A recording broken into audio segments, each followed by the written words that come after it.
Okay, so again we are going to do the difficult one. So this is 54 one. So this is May June 2015. So in this particular part, so they are saying that the diagram shows a line y equals to 2x plus 1. So this is y equals to 2x plus 1. ये line आपको already बना के उन्होंने दे दी है.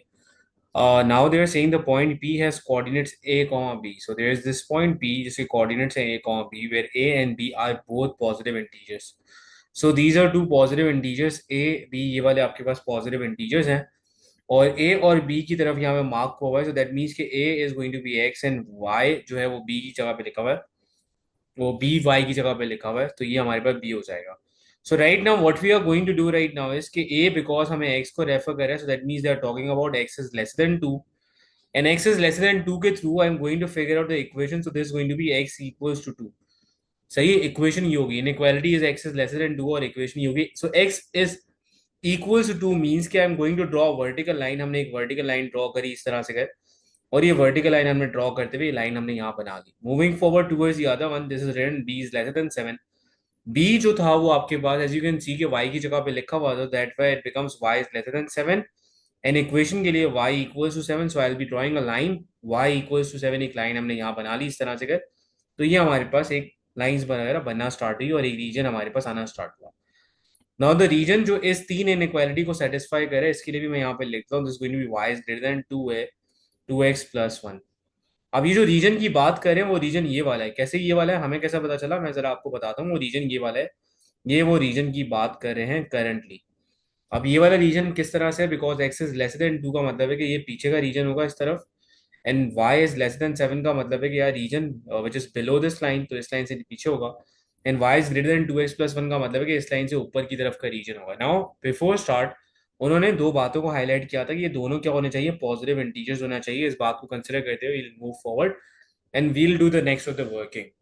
देखो हमारे पास जो coordinates है जो इनको सेटिस्फाई कर रहे हैं वो ये वाले भी कोऑर्डिनेट्स हो सकते हैं, बट ये वाले coordinates in this part what they were talking about right now is the first thing they were talking about, हमने ये लाइंस बना ली और ये वाली चीज़ों के through we have identified the region कि ये वाला हमारे पास रीजन होगा जिसकी वो बात कर सकता है. Now moving forward towards this thing, next part में दे आर आस्किंग फॉर कि you can highlight the positive, आपके पास इंटीजर्स होने चाहिए. आप देखो इन इंटीजर्स की वैल्यू की तरफ मैं इसलिए नहीं किया बिकॉज ये आ रहे हैं 0,2 and this is 0,3, this is 0,4. देखो जीरो कॉमा जब यहाँ पे जीरो आ रहे हैं ना, तो zero is not positive, zero is not negative, zero positive के अंदर नहीं फॉल करता. तो ये वाले कोऑर्डिनेट्स तो मैं यहाँ पे ले ही नहीं सकता बिकॉज ये पॉजिटिव के क्राइटेरिया को फुलफिल नहीं कर रहे. So the other coordinates which are satisfying the region is the first one is, क्योंकि मैं बाउंड्री वाला कोऑर्डिनेट नहीं ले सकता. उसका रीजन ये है कि इन्होंने इक्वल्स टू का साइन नहीं लिखा हुआ. सो that means the coordinate is left right now is this one which is 1,4, this one which is 1,5 and this one which is 1,6. ये तीन कोऑर्डिनेट्स हैं जो कंसिडरेशन के अंदर हमारे पास आ रहे होंगे. So this is 1,4, this 1,5 and this is 1,6. That's how I am going to do it, right. ये हमने किया है. So these are the three coordinate जो इस इनइक्वालिटी को सेटिस्फाई कर रहे हैं. So 1,4, 1,5 and 1,6. ये हमें इस बेसिस के ऊपर विल गेट 2 मार्क्स, और ये सारे पॉजिटिव वाले को भी सेटिस्फाई करें और ये इसके अंदर भी लाइक करें. अब नेक्स्ट वाले पार्ट की तरफ मूव करते हैं. So next one is this one. This part is a very simple one, but एक थोड़ी सी छोटी सी चीज है उसको जरा मैं हाईलाइट करूंगा. So right now in this particular part the diagram shows the lines x plus y equals to 8, 2y equals to x plus 4. ये दो लाइंस हमें दे दी गई हैं. Now I have already told you guys कि हमारे पास इसमें होता ही है कि whenever you have these kind of things, तो हमारे पास ये होता है कि you will try to make y as a subject, y को सब्जेक्ट बनाएंगे, थोड़ा सा कुछ चीजों की तरफ आइडेंटिफिकेशन हो जाएगी, या otherwise just look at the x and y intercept. तो देखो यहाँ पे जो हमारे पास y इंटरसेप्ट की वैल्यू आ रही है वो 8 आ रही है. सो दिस इज द लाइन जो इधर इंटरसेक्ट कर रही है. सो ये लाइन हमारे पास ये वाली है, राइट. दिस लाइन, ये वाली लाइन है दिस वन, और ये वाली जो लाइन है हमारे पास वो ये वाली लाइन है. ये मैंने मार्क कर दी ताकि हमारे लिए चीजें बहुत ज्यादा आसान हो जाए. नाउ थ्री इनइक्वालिटी जो इस रीजन को वो कर रही है, the first line is this one, this is a vertical line, और वर्टिकल लाइन एक्स एक्स को जीरो पे इंटरसेक्ट कर रही है. सो दैट मींस कि इस लाइन की इक्वेशन हो जाएगी x equals to zero. And because my region is line, the shaded region on the diagram is defined by three inequalities, write down these inequalities. तो आपका रीजन आगे की तरफ लाई कर रहा है. So you will be writing x is greater and equal to 0, ये आपने लिख दिया। ये पहली बात आपने यहाँ पे कर दी, सही है। यहाँ पे उन्होंने इनसाइड की तो बात करी, दैट्स वाई मैंने यहाँ पे इक्वल्स टू का साइन लगाया। अगर इनसाइड की बात करता तो इक्वल्स टू का साइन नहीं लगता। Moving forward towards the other line, this line, हमारा रीजन इस लाइन से नीचे की तरफ फॉल कर रहा है। तो अगर हमारा रीजन इस लाइन से नीचे की तरफ फॉल कर रहा होगा, so I will be writing x plus y lesser and equal to 8। और एक बस कंडीशन थी कि y पॉजिटिव रहना चाहिए, y को पॉजिटिव वो करोगे तो आप प्रॉपर डायरेक्शन में जा रहे हो। Now looking toward this line, हमारा रीजन इस लाइन से ऊपर की तरफ लाई कर रहा है। So I will be writing 2y greater and equal to x plus 4। इसके लिए लेसर था बिकॉज डाउनवर्ड था, इसके लिए ग्रेटर है बिकॉज हमारा रीजन ऊपर की तरफ लाई कर रहा है। So we'll get 2 marks by writing the inequalities and moving forward towards the next part. Next part is highly important. Next वाले पार्ट में पूछ रहा है कि another region R is defined by these inequalities. तीन inequalities उन्होंने दे दी है। x plus y equals is lesser than 8, और इसके ये lesser की बात करें दोनों लाइन से, और y is equals to a. Now y equals to a का मतलब होता है कि we are talking about a horizontal line, so I am just randomly marking a line right now. एक मैं रैंडमली एक लाइन मार्क कर रहा हूँ और ये मैंने लाइन बना ली है इस तरह से। आई डोंट नो ये लाइन कहाँ लाई करेगी और किस तरफ लाई करेगी, बट उन्होंने कुछ इंपॉर्टेंट बातें लिखी हुई है। That points I am going to highlight. The region contains 5 points with integer coordinates. इस रीजन के अंदर 5 कोऑर्डिनेट्स लाई करते हैं। So let's consider about this line कि अगर ये लाइन लाई करती है, जरा आगे जाके एक्सटेंड होती है, तो considering this line I am getting more than 5 points अगर मैं ये वाली लाइन y इक्वल्स टू 1 की लाइन बनाता हूं तो। और इस लाइन से और इस लाइन से नीचे का इसलिए मैंने सोचा because both of these inequalities consist of a lesser sign, so that means कि मैं इन दोनों से नीचे वाले रीजन की बात करूंगा। इस लाइन से भी नीचे वाला और इस लाइन से भी नीचे वाले रीजन की बात करूंगा। अब जरा इस लाइन को मैं मूव कराता हूँ और चेक करते हैं कब हमारे पास 5 पॉइंट्स आ जाएंगे। करंटली अगर y इक्वल्स टू 2 की लाइन बनाऊं, so this point 1 2 3 4 and 5 and 6 7 again these are greater than 5, तो y इक्वल्स टू 2 की लाइन भी नहीं बनेगी। अब आगे और मूव करते हैं ऊपर की तरफ, y इक्वल्स टू 3 की लाइन। दूसरी इंपॉर्टेंट बात यह है कि because examiner is already written greater and lesser an, और यहाँ पे इसका मतलब है कि बाउंड्री के ऊपर भी जो आपके पास कोऑर्डिनेट्स आ रहे हैं वो भी इंक्लूड होंगे। सो दैट मीन्स कि अब देखो मैं इस लाइन के थ्रू मैं यहाँ पे देखूंगा कि these are the things, coordinates कौन कौन से लाई करें। 1, this is the first one, ये बाउंड्री वाले भी इंक्लूड है। Second, third, fourth and fifth, and all of these coordinates must be integer coordinates, या इंटीजर वैल्यूज होनी चाहिए। तो 5 कोऑर्डिनेट्स लाई करें तो इसका मतलब है कि ये लाइन होगी y is greater than equals to 3, तो आपके पास a की वैल्यू आ गई 3। So that's how you are going to do this part, और ये वाला पार्ट इस तरह से अगर आपका हो जाएगा। Okay, moving forward towards the next one. So next one we have this part. This is the most important one now. So in this part, what is happening right now is कि important बात यहाँ पे ये है कि लिखा हुआ है in the diagram the equation of the line AC is 7x plus 5y equals to 35. 7x plus 5y is the equation of this line of AC. ये already आपको given है। कह रहा है write down 3 inequalities that define the region which is lie inside the triangle. Inside the triangle का मतलब है कि एबीसी ट्रायंगल के अंदर जो लाई कर है उसकी वो बात कर रहा है। सो इनसाइड का मतलब है you are not suppose to write down the equals to sign. तो सबसे पहली बात, ये लाइन की इक्वेशन आपको गिवन दी, आपका रीजन इस लाइन से ऊपर की तरफ आ रहा है। So I will be writing 7x plus 5y so greater than 35, ये हमने लिख दिया बिकॉज रीजन इस लाइन से ऊपर की तरफ था। Secondly, there is a horizontal line. So the equation of this line is going to be y equals to 5, and there is a vertical line. इस line की equation होगी x equals to 4, क्योंकि x x को 4 पे intersect करिए, y axis को 5 पे, that's why। अब हमारा रीजन इस लाइन से नीचे की तरफ फॉल कर रहा है, so because it is downward, so I'll be writing y is lesser than 5, और हमारा रीजन इस लाइन से पीछे की तरफ लाई कर रहा है towards the back of it, so I'll write x is lesser than 4. So that's how I'm going to get 2 marks for this part.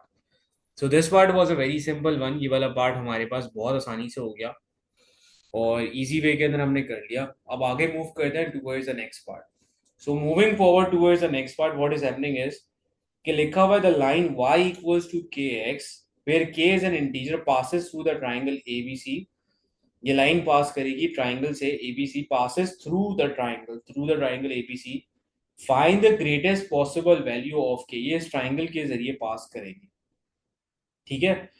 The line y equals to k x where k is an integer value, integer का मतलब होता है it's a whole number value, और now k इस वाले part के अंदर अगर मैं यहाँ पे लिखूं y equals to k x, I am going to write y is equals to kx, so I can easily understand कि k यहाँ पे फॉल करे ग्रेडियंट की प्लेसमेंट के ऊपर, and because y equals to kx लिखा हुआ है, there is no y intercept, so that means कि this line is going from the origin, ये इसका y intercept obviously जीरो होगा क्योंकि y intercept की कोई वैल्यू नहीं है।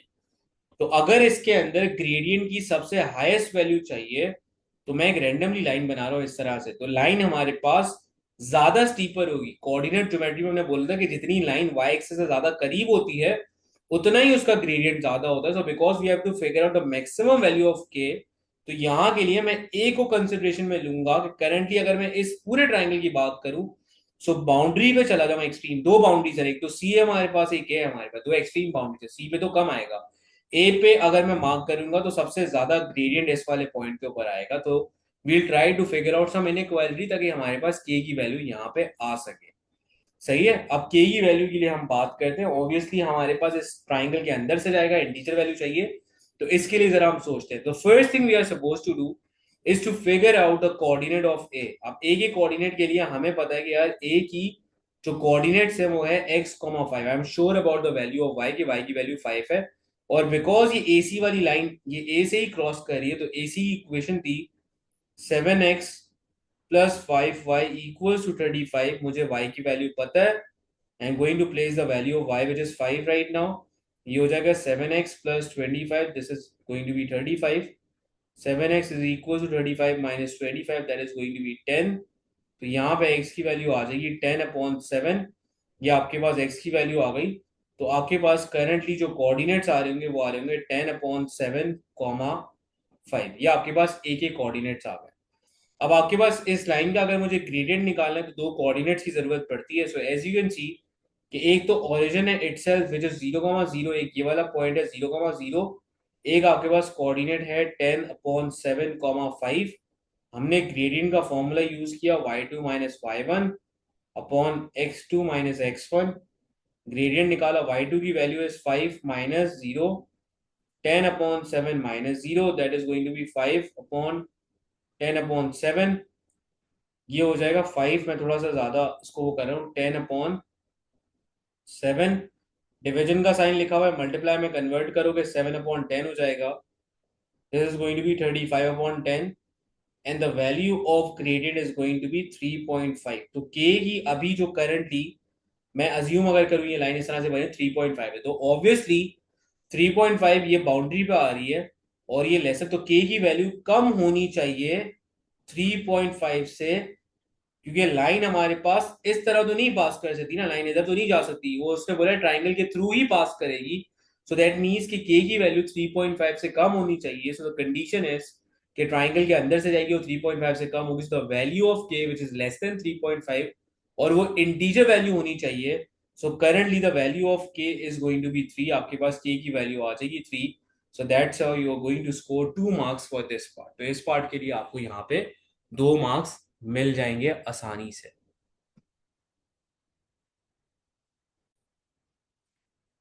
Okay, so now moving forward towards the next part. So this is the part in which majority of the confusion, like बच्चों को इसमें बड़ा मसला होता है, तो इसको part कर लेते हैं। अगेन थोड़ा सा सिमिलर है, एक इस तरह का मैं पार्ट करा चुका हूँ। सो ये टू आपके पास x की इनइक्वालिटीज यहाँ पे गिवन है। सो this going to be x equals to 2, this going to be x equals to 8। I am going to draw a vertical line of x equals to 2। एक आपने वर्टिकल लाइन बनाई x equals to 2 की, और एक आपने यहाँ पे वापस से वर्टिकल लाइन बनाई x इक्वल्स टू 8 की। Exact same thing for y also, ये हो जाएगा y इक्वल्स टू 5, ये हो जाएगा y equals to 10। y equals to 5 का मतलब ये होगा कि ये 4 और बिल्कुल इनके सेंटर से क्रॉस करते हुए जाएगा, और ये y इक्वल्स टू 5 ने बना दिया, और y equals to 10 again it is going to be a horizontal line. But एक थर्ड लाइन भी है हमारे पास which is this one, x plus y greater and equal to 10। So I am going to convert this into equation ताकि मैं निकाल सकूं, तो y equals to minus x plus 10। So we have done these kind of parts, हमने box बना के यहाँ पे लिखा x और y, ये 0, ये 1 और 2। If I am going to place down the value of x as 0, तो हमारे पास यहाँ पे y की वैल्यू क्या आ रही है, y की वैल्यू 10 आ रही है, अगर मैं x की जगह पे 1 प्लेस करूं तो ये आ रही है -1 + 10, that is going to be 9। और अगर x की जगह पे 2 प्लेस करूं तो ये आएगा -2 + 10, so the value of y is going to be 8। So that's how हमारे पास यहाँ पे तीन कोऑर्डिनेट्स निकला है, 0,10 दिस वन, देन 1,9। 1,9 को मैं इग्नोर करूंगा थोड़ी देर के लिए क्योंकि एग्जैक्ट पॉइंट मैं मार्क शायद ना कर सकूं, या अदरवाइज मार्क भी कर लो। 2,8 को मार्क करो, you need minimum of two coordinates. तो ये हमने बनाई और इन दोनों को कनेक्ट करते हुए we'll draw this straight line like this, और ये हमने स्ट्रेट लाइन इस तरह से बना दी। या आप स्केल रख के प्रॉपर तरीके से ये लाइन बना देना। ठीक है, ये लाइन आपने बना ली। Now after making this line you need to highlight the region, you need to shade the region जो इस इनइक्वालिटी के थ्रू डिफाइन कर रहा है। So on the diagram, shade and label the region R. So considering 2 और 8 के दरमियान होना चाहिए। 2 और 8 के दरमियान का मतलब है कि 2 से आगे और 8 के पीछे, और 5 के और 10 के यहाँ पे तो 5 से ऊपर होना चाहिए और 10 के नीचे होना चाहिए, और इस लाइन से ग्रेटर लिखा हुआ है, सो ऊपर का रीजन होना चाहिए। So this is the region we are talking about right now. So I'm going to shade it and I'm going to label it with R. So that was again a very simple part. ये बहुत easy part था जो कि easy way के अंदर हो जाएगा। ठीक है। Okay, so this is the last one. The most difficult one जो हमने पास में स्टार्ट किए थे, ये आज का लास्ट ही सवाल है। और considering the whole thing, it's very easy. The first part is very easy, वो इजी वे में हो जाएगा। The diagram shows a triangle formed by joining the points A, B and C. The equation of the line BC is 2y. ये BC की equation आपको already given है। The region inside the triangle ABC is defined by three inequalities, 2x plus 3y lesser than 32। और आपको दो other वो define करनी है। बीसी के लिए तो हो चुका है, दिस लाइन इज ऑलरेडी, इसकी इनइक्वालिटी गिवन है। सो दो लाइन जो आपके पास रह गई जिनको आपको इनइक्वालिटी में कन्वर्ट करना है, वो ये बच गई और ये बच गई है। So considering it a horizontal line, horizontal line में पता चल रहा है, तो हॉरिजॉन्टल लाइन की बेसिस के ऊपर एज आई कैन सी कि ये जो है y को 2 के ऊपर इंटरसेक्ट कर रहा है। So the equation of this line is going to become y equals to 2, और हमारा रीजन इस लाइन से ऊपर की तरफ आ रहा है। सो inequality is going to be y is greater than 2। So this is the first part, हमने पहली वाली लाइन की यहाँ पे कर दी। Moving towards the second line, so because of the second line is AC, so I'll consider the coordinates। A के coordinates हमारे पास है 1,2, C के coordinates are 4,8। I'm going to figure out the value of gradient which is y2 minus y1 upon x2 minus x1। y2 की जगह पे 8, ये -2, 4 minus 1, this will become 6 upon 3, and the value of gradient is going to be 2। Gradient की value हमारे पास 2 आ गई। सी की वैल्यू के लिए कोई भी एक कोऑर्डिनेट्स कंसीडर करते हैं। I consider this coordinate of A, so write y equals to mx plus c, और हमने यहाँ पे y की जगह पे लिखा 2, m की जगह पे लिखा 2, x की जगह पे I write 1, and the value of c right now is going to be 0। So equation आ गई y इक्वल्स टू 2x। सही है, प्लस 0 लिखने का फायदा नहीं है, y इक्वल्स 2x। नाउ हमारा रीजन इस लाइन से नीचे की तरफ आ रहा है, so because my region is downward, so I be writing ये हो जाएगा। एक तो इनइक्वालिटी आपने लिखी y is greater than 2, so दूसरी इनइक्वालिटी हो जाएगी y is lesser than 2x, क्योंकि हमारा रीजन इस लाइन से नीचे की तरफ आ रहा है। सो this was again a very simple part two define the inequality. ये बहुत इजी वाला पार्ट है, ये हो गया। Now moving forward towards the other part, ये बी वाले पार्ट की तरफ हम ज्यादा फोकस करेंगे, और बी वाला पार्ट बहुत ज्यादा इंपॉर्टेंट है। इस तरह का similar part we have done it previously, but थोड़ा सा उसमें माइनर सा चेंज था, इसमें माइनर सा चेंज है। I am just removing the highlight part, इसकी अब जरूरत नहीं है तो मैं जरा इनको रिमूव कर रहा हूँ। सो दे आर सेइंग कि यार k,7 इज अ कोऑर्डिनेट, सो मैं ब्लू वाले पॉइंट से यहाँ पे वर्किंग करूंगा। सो k,7 ये हमारे पास एक कोऑर्डिनेट है, this is x and this is y obviously. So y को उन्होंने लॉक कर दिया। सो k,7 का मतलब है यार कि लेट्स सपोज के 7 is somewhere lying over it, y की वैल्यू 7 की यहाँ पे, तो ये कुछ कोऑर्डिनेट्स की पॉसिबिलिटीज में यहाँ पे बना रहा हूँ। I don't know the exact number, मैं सिर्फ अजम्पशन के थ्रू कुछ हाईलाइट कर रहा हूँ रेंडमली। तो ये पॉइंट यहाँ कहीं मूव कर रहे होंगे इस डायरेक्शन में, तो अगर ये पॉइंट यहाँ कहीं मूव कर रहे होंगे, सो इनकी जो दो बाउंड्रीज है जिनको ये हिट करेंगे, वो तो एक ये बाउंड्री और एक ये बाउंड्री जो डिस्टर्ब हो रही होगी, तो मुझे इन बाउंड्रीज के थ्रू एक्स की वैल्यू को लॉक करना पड़ेगा और एक्स की इनइक्वालिटी निकालनी पड़ेगी, या के की इनइक्वालिटी निकालनी पड़ेगी, तो के की एग्जैक्ट वैल्यूज की तरफ मैं यहाँ पे पहुंच सकूं। Find the possible values of के, यही पॉसिबल वैल्यूज की बात कर रहे थे। This is a line, this is a line, क्योंकि पॉइंट आगे पीछे जरी मूव कर सकता है। ये एक्सट्रीम पार्ट है, इसी के अंदर यहाँ कहीं फॉल करेगा। So we have two inequalities, हमने दोनों के through working करनी है. So the first inequality which I am going to move towards was already given by the examiner, which is 2x plus 3y lesser than 32. Or because I am sure about the value of y, I am going to place the value of y. हमने यहाँ पे y की value put करी, y की जगह पे मैंने यहाँ पे लिखा 7. This is going to be 2x plus 21 less than 32. 2x less than 32 minus 21, this will become 11. और x की जगह पे थोड़ी देर के लिए, x की जगह पे थोड़ी देर के लिए I am going to put down the value of k. So I write 2k ताकि k की टर्म्स के अंदर वैल्यू आ जाए ना. So now k is going to be 11 divide by 2 and k is lesser than 5.5. k जो है हमारे पास वो लेसर होना चाहिए 5.5 के साथ. ये हमारे पास पहली कंसिडरेशन आ गई. Moving forward towards the other one, दूसरी जो बाउंड्री थी वो हमारे पास थी y इज, ये था हमारे पास lesser than 2x. So I am sure about the value of, again मैं श्योर हूं y की वैल्यू के लिए, तो y की वैल्यू की जगह ये लिखा और x की जगह पे हमने लिखा k. ये हो जाएगा 7 डिवाइड बाय 2, ये हो जाएगा k. तो k की वैल्यू ये हो जाएगा 3.5. k इज ग्रेटर देन 3.5 और k लेसर होना चाहिए 5.5 से. सो देखो ये दो इनइक्वालिटीज आई हैं for k, this one and this one. So k is greater then 3.5 and k is lesser than 5.5. या फिर आप इसको नंबर लाइन के थ्रू आप करो. अगर आपका कॉन्सेप्ट वीक है, अगर आपका कॉन्सेप्ट बहुत स्ट्रॉन्ग है, तो you can easily identify the integer values जो 3.5 से बड़ी हैं. वो एक तो हमारे पास 4 आ रही है, तो k की वैल्यू एक 4 हो गई, और एक 5 भी आ रही है क्योंकि वो 5.5 से छोटी है. So these are the two integer values. उन्होंने बोला है find the possible values of k, तो k की हमारे पास पॉसिबल वैल्यूज आ जाएगी 4 and 5. So these are the two possible values of k जो हमारे पास यहाँ पे आ सकती है.